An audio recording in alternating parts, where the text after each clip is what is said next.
नमस्कार दोस्तों। आज की कथा है एक छोटे से बच्चे की जिसका मन बहुत दुखी था।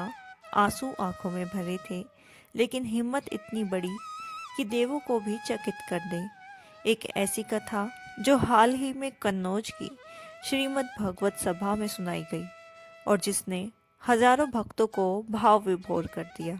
आइए सुनते हैं अडिग भक्त की अनंत आशीर्वाद की कहानी, बालक ध्रुव की कथा। प्राचीन काल में राजा उत्तानपाद का भव्य महल था। उसकी दो रानियां थीं, सुनीता और सुरुचि।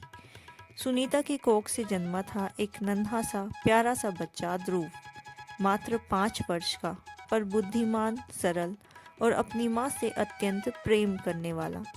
एक दिन राजमहल के विशाल आंगन में राजा सिंहासन पर बैठे थे।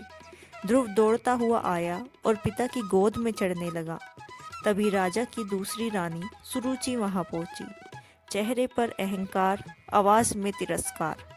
सुरुचि ने कड़े स्वर में बोला, रुको ध्रुव, तुम्हें राजा की गोद में बैठने का अधिकार नहीं। अगर बैठना है तो पहले मेरी कोख से जन्म लेकर आओ। यह शब्द सुनकर ध्रुव मायूस हो गया। उसकी आंखें भर आई। वह कांपती हुई आवाज में बोला, माँ, मैंने ऐसा क्या किया?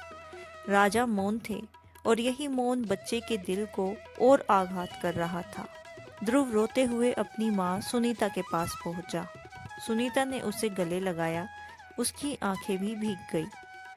सुनीता बोली, बेटा, संसार में हर किसी को न्याय नहीं मिलता, पर एक है जो सबका अपना है, जो कभी भेदभाव नहीं करता।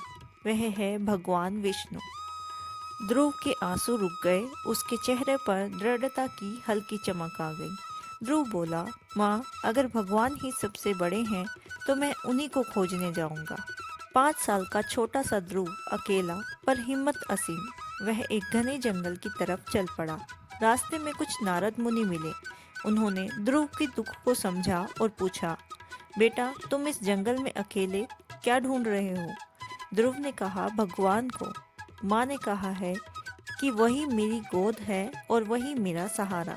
नारद मुनि प्रभावित हो गए। नारद ने कहा, तो सुनो बालक, भगवान को पाने का एक मार्ग है, भक्ति, तपस्या और मंत्र। मैं तुम्हें मंत्र देता हूँ। ओम नमो भगवते वासुदेवाय। इसका जाप करो, भगवान स्वयं तुम्हें दर्शन देंगे। ध्रुव ने घने जंगल में तपस्या करना शुरू कर दिया। पहले दिन फल खाया, फिर कुछ दिन बाद सिर्फ जल पिया, फिर सिर्फ वायु, और अंत में एक पैर पर खड़ा होकर ध्यान किया। धरती कांपने लगी, देवता चकित रह गए और स्वर्ग में हलचल मच गई। 5 साल का बालक इतनी बड़ी तपस्या कैसे कर रहा है?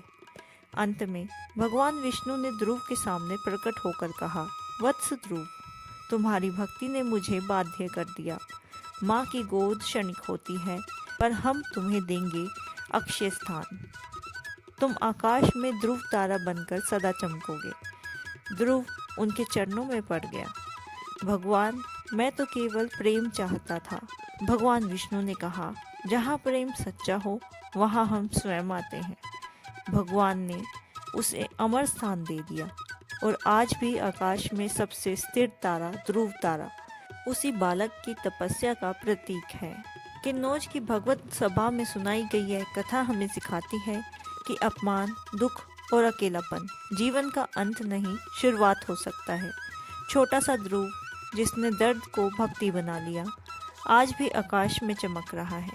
अगर आपको यह कथा पसंद आई हो तो वीडियो को लाइक करें, शेयर करें और हमारे चैनल को सब्सक्राइब करना ना भूलें। मिलते हैं आगे ऐसे ही पुरानी कथाओं।